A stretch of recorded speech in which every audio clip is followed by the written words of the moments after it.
Hello everyone, आज का topic रहेगा आप लोगों का टाइम एंड वर्क की। हम लोग यहाँ पे थ्योरी डिस्कस करेंगे, यानी समय और कार्य का सिद्धांत हम लोग यहाँ पे डिस्कस करेंगे। तो इस क्लास में हम लोग पढ़ेंगे मूल अवधारणा और सूत्र। दूसरा यहाँ पे संकल्पना 1 से संकल्पना 10 तक के कॉन्सेप्ट का डिस्कशन होगा और सारांश। डिस्क्लेमर, सवीकरण। हमारे स्लाइड डेक में उपयोग की गई छवियां केवल शैक्षिक उद्देश्यों के लिए है। हम इन छवियों के मूल रचनाकारों और मालिकों के बौद्धिक समता अधिकारों का सम्मान करते हैं। यदि आप इस डेक में उपयोग की गई किसी भी छवि के मालिक है और कोई चिंता या प्रश्न है, तो कृपया sathi@itk.ac.in पर हमसे संपर्क करें और हम छवियां हटा देंगे। चलिए, सबसे पहले हम लोग यहाँ पे पढ़ेंगे बेसिक कॉन्सेप्ट एंड फॉर्मूले। समय और कार्य एक गणितीय संकल्पना है जो यह दर्शाती है कि किसी कार्य को पूरा करने में कितना समय लगता है, जो कार्यकर्ताओं की दक्षता पर निर्भर करता है।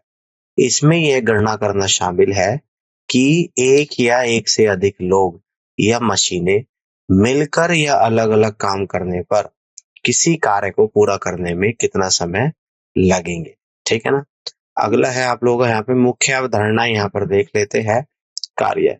इसे पूरा किए गए कार्य की कुल मात्रा के रूप में परिभाषित किया जाता है, जो आमतौर पर इकाइयों जैसे उत्पादित टुकड़े, पूर्ण कार्य आदि में मापी जाती है। समय कार्य को पूरा करने में लगने वाले समय को दर्शाता है, जो अक्सर घंटों, दिनों या अन्य समय इकाइयों में व्यक्त किया जाता है।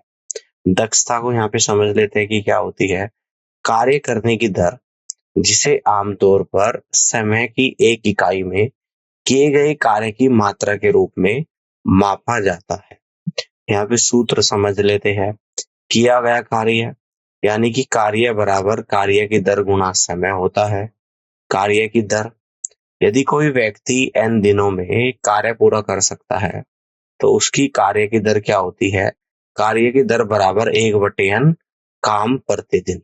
ठीक है, आगे बढ़ते हैं। अब यहाँ पे देख लेते हैं संयुक्त कार्य क्या होता है।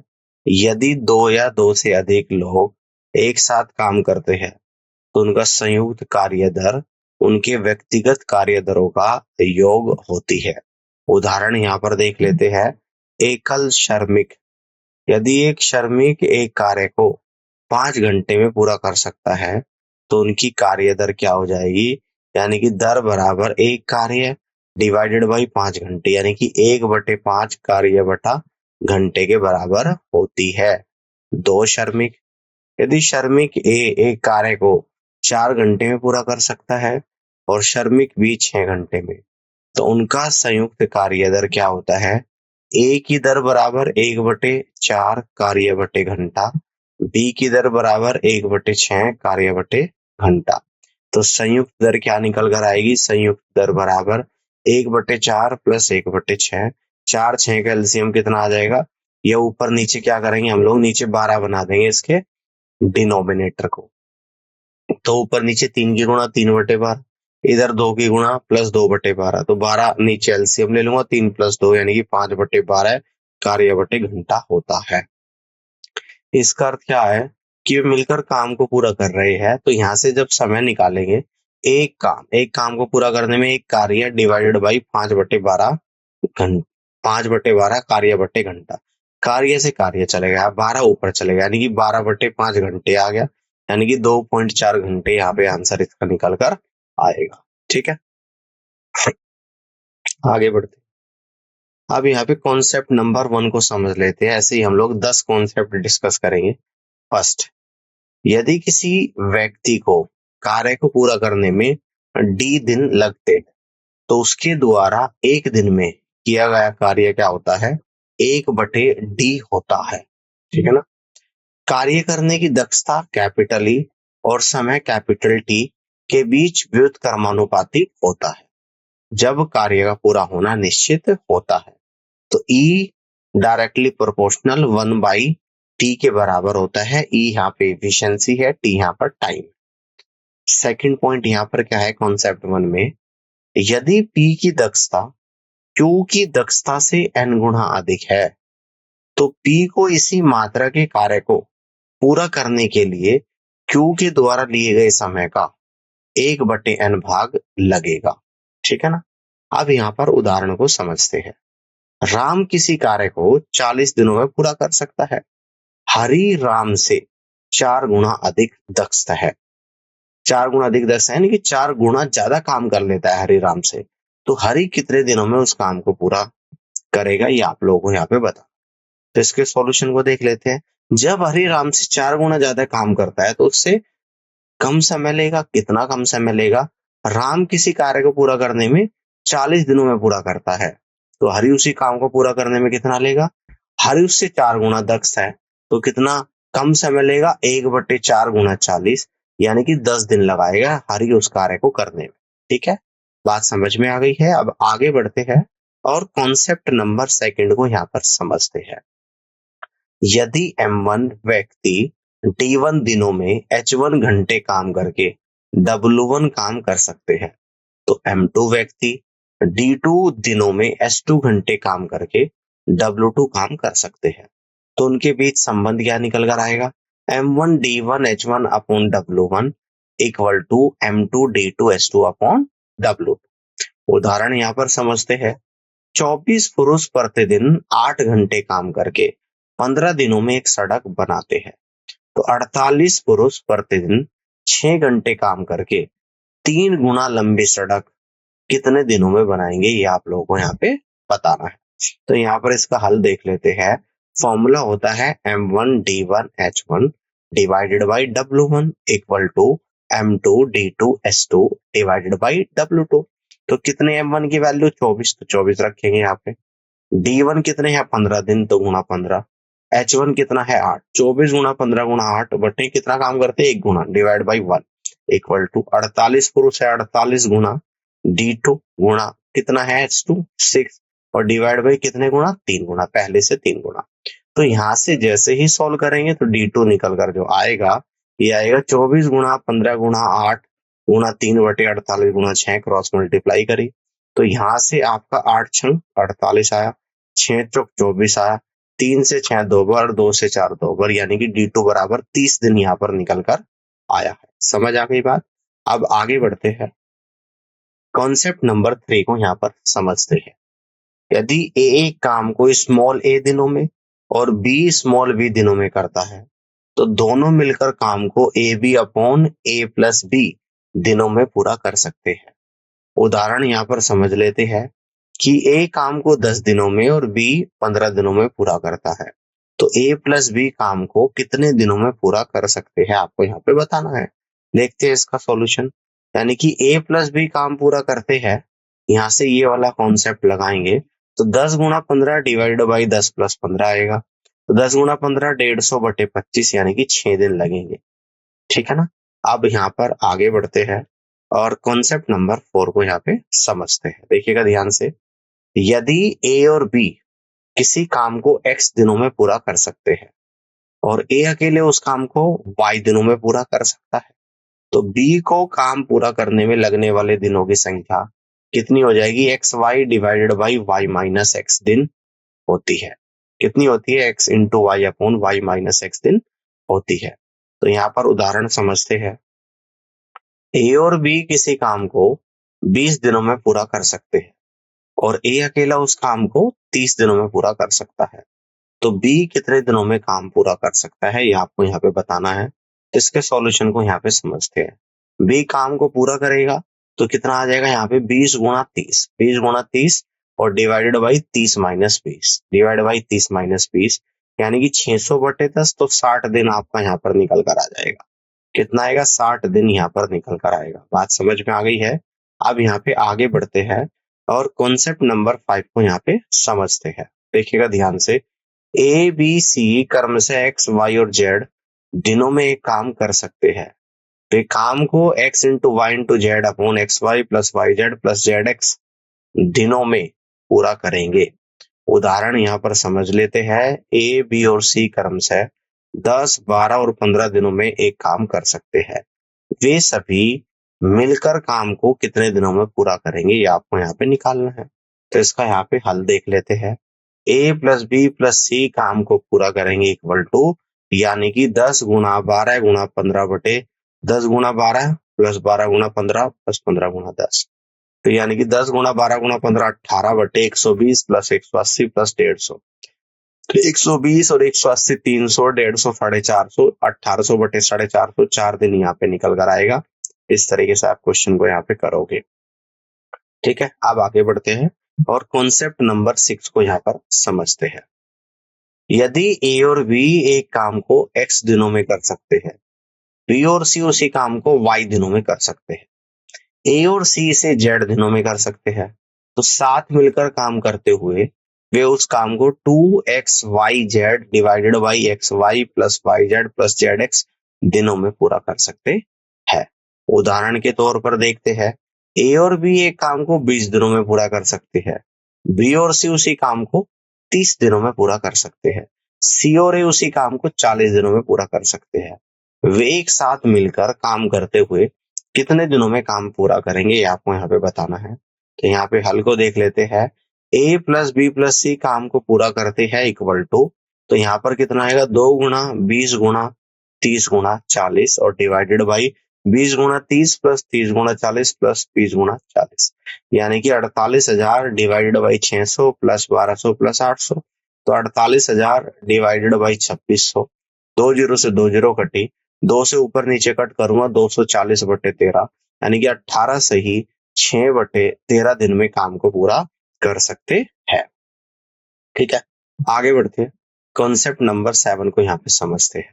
देखिएगा, यदि ए को किसी काम को पूरा करने में ए प्लस बी के द्वारा उसी काम को करने में लगे समय से स्मॉल ए दिन अधिक लगते हैं और बी को ए प्लस बी द्वारा उसी काम को करने में लगे समय से स्मॉल बी दिन अधिक लगते हैं, तो ए प्लस बी उस काम को square root of A B दिनों में करते हैं। ठीक है ना, उदाहरण देख लेते हैं। यहाँ पे ए को किसी काम को पूरा करने में ए प्लस बी के द्वारा उसी काम को करने में लगे समय से 4 दिन अधिक लगते हैं, बी को ए प्लस बी के द्वारा उसी काम को करने में लगे समय से 9 दिन अधिक लगते हैं, तो ए प्लस बी कितने दिनों में काम पूरा करेंगे, आपको यहाँ पे बताना है। हल देख लेते हैं, तो ए प्लस बी काम को पूरा करेंगे स्क्वायर रूट ऑफ 4 गुणा 9, यानी कि स्क्वायर रूट ऑफ 36, यानी कि 6 दिनों में काम को पूरा करेंगे। ठीक है, आगे बढ़ते हैं। अब यहाँ पे कॉन्सेप्ट नंबर 8 को हम लोग समझते हैं। ठीक है ना, यहाँ पे देखते हैं, एक निश्चित कार्य को D1 दिनों में और B D2 दिनों में कर सकता है, तब A और B की मजदूरी का अनुपात क्या निकल कर आएगा, A का हिस्सा अनुपात B का हिस्सा इक्वल टू 1 बटे D1 इज टू 1 बटे D2, तो यहाँ पर ये आ जाएगा D2 इज टू D1। अगले पॉइंट को समझते हैं, A, B और C एक कार्य को क्रमशः D1, D2 और D3 दिनों में कर सकते हैं। ठीक है ना, तब ए बी और सी के मजदूरी का अनुपात निकल कर आएगा ए का हिस्सा अनुपात बी का हिस्सा अनुपात सी का हिस्सा equal to 1/D1 is to 1/D2 is to 1/D3। अब देखिएगा, ये सभी जो रेशियो है आपके इंटीजर में है, ये फ्रैक्शंस में है। इसको इंटीजर में लाने के लिए जैसे यहाँ पे लाया था, तो मैं D1, D2 और D3 का एलसीएम लूंगा और इसका एलसीएम क्या आएगा, D1, D2 एंड D3।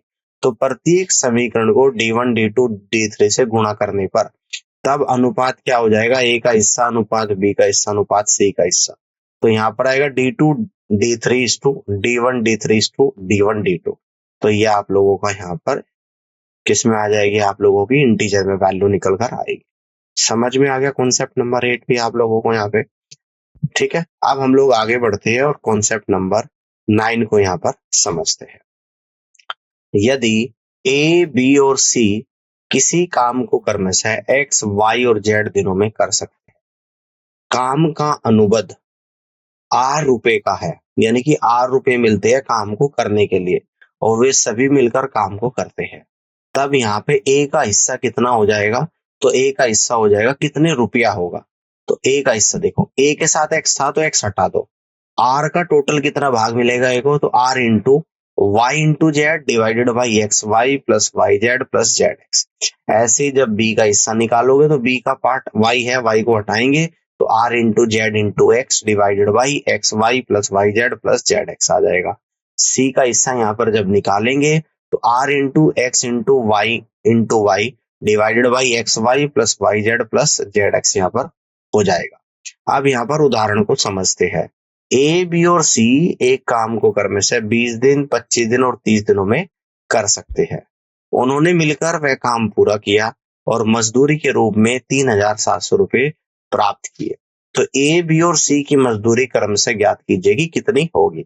तो यहाँ पे ए का हिस्सा निकालते हैं कि ए का हिस्सा बराबर कितने रुपए आएगा, रुपया 3700 रुपए है। तो 3700 गुणा 20 ए का निकाल रहे तो बी और सी का लेंगे, ए का निकाल रहे तो 3700 गुणा 25 गुणा 30 बटे 20 गुणा 25 प्लस 25 गुणा 30 प्लस 20 गुणा 30 इक्वल टू, यहाँ पर ये वैल्यू आप लोगों की आ जाएगी सभी गुणा करके। उसके बाद आप लोगों का ये आएगा और फाइनली सोल्व करके ए का हिस्सा जो यहाँ पे निकल कर आएगा वो 1500 रुपए निकल कर आएगा। जब यहाँ पर बी का हिस्सा निकालेंगे तो बी का हिस्सा बराबर 3700 गुणा 20 गुणा 30 डिवाइडेड बाई 20 गुणा 25 प्लस 25 गुणा 30 प्लस 30 गुणा 20। तो ये आ जाएगा यहाँ पे, यानी कि फाइनली आपका आ जाएगा आंसर यहाँ पे 1200 रुपए बी का हिस्सा। अब इसके बाद हम लोग यहाँ पर निकालेंगे सी का हिस्सा। तो सी का हिस्सा आएगा 3700 गुणा 20 गुणा 25 बटे 500 प्लस 750 प्लस 600, यानी कि 185 4 टाइम 0 बटे 1850। तो यहाँ से सोल्व करेंगे तो सी का हिस्सा आपका 1000 रुपए निकल कर यहाँ पर आएगा। कितना आ जाएगा, 1000 रुपए यहाँ पर निकल कर आएगा। ठीक है ना। चलिए अब आगे बढ़ते हैं और कॉन्सेप्ट नंबर 10 को यहाँ पर समझते हैं। ए एक काम को x दिनों में कर सकता है, बी की मदद से ए वही काम y दिनों में कर सकता है। यदि उन्हें उस काम के लिए ए रुपया मिलते हैं तो ए का हिस्सा कितना हो जाएगा, A into Y by X रुपए, और बी का हिस्सा कितना हो जाएगा, A into X minus Y upon X रुपए हो जाएगा। अब यहाँ पर एक उदाहरण को समझ लेते हैं जिसको बड़े ही ध्यान से आप लोगों को समझना है। देखो यहाँ पे क्या दे रखा कि ए एक काम को 20 दिनों में कर सकता है, ठीक है ना, और बी की मदद से ए वही काम 15 दिनों में कर सकता है। यदि ए प्लस बी को काम के लिए 1500 रुपए मिलते हैं तो ए और बी का हिस्सा क्रम से आप लोगों को ज्ञात करना है कि क्या होगा। ठीक है ना।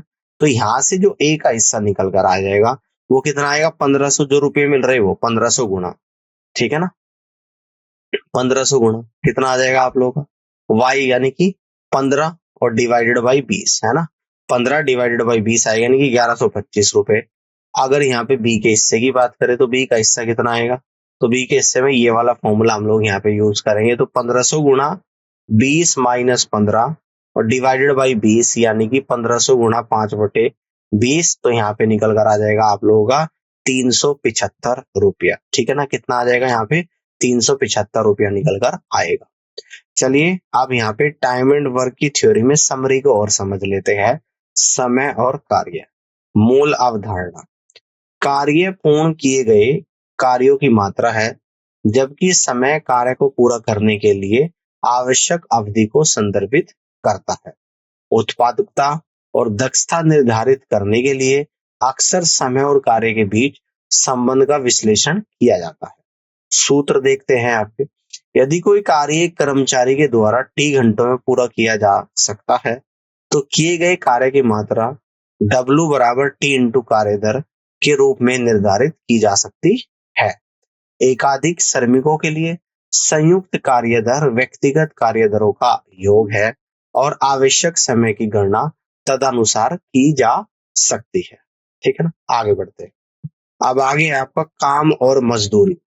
यहाँ पे देखते हैं मूल अवधारणा, मजदूरी कार्य करने के लिए प्राप्त होने वाला मुआवजा है, भुगतान की गई राशि, काम किए गए समय, किए गए कार्य की मात्रा या अन्य मानदंडों पर आधारित हो सकती है। सूत्र समझते हैं आप। मजदूरी दर अक्सर प्रति घंटे की दर या किए गए कार्य की प्रति इकाई के रूप में दी जाती है। कुल मजदूरी क्या होती है, तो कुल मजदूरी बराबर मजदूरी दर गुणा काम के घंटे, या फिर यहाँ पे कुल मजदूरी कैसे आप लोग निकाल सकते हो, कुल मजदूरी बराबर मजदूरी दर प्रति इकाई गुणा इकाइयों की संख्या के रूप में गणना की जाती है। इस तरीके से आप लोग यहाँ पे निकाल दो। ठीक है ना, बात समझ में आ गई है। चलिए अब आगे बढ़ते हैं। अब यहाँ पे देखते हैं दक्षता और समय। मूल अवधारणा। दक्षता मापती है कि कार्य को पूरा करने के लिए समय का कितना प्रभावी ढंग से उपयोग किया जाता है। उच्च दक्षता का मतलब है कि कम समय में अधिक काम करना या कम समय में समान मात्रा में काम करना। सूत्र देख लेते हैं। दक्षता अक्सर प्रतिशत या अनुपात के रूप में व्यक्त की जाती है। यदि किसी कार्य में 100% दक्षता के साथ 10 घंटे लगते हैं तो समय को घटाकर 8 घंटे का करने का मतलब दक्षता में वृद्धि है। ठीक है ना?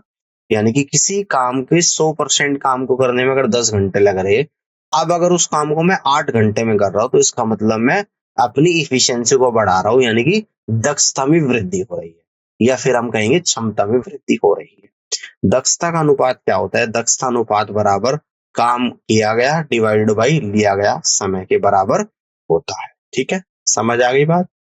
चलिए, तो उम्मीद करता हूँ कि आज का टाइम एंड वर्क की थ्योरी के सभी कॉन्सेप्ट आप लोगों को यहाँ पर क्लियर हो गए होंगे।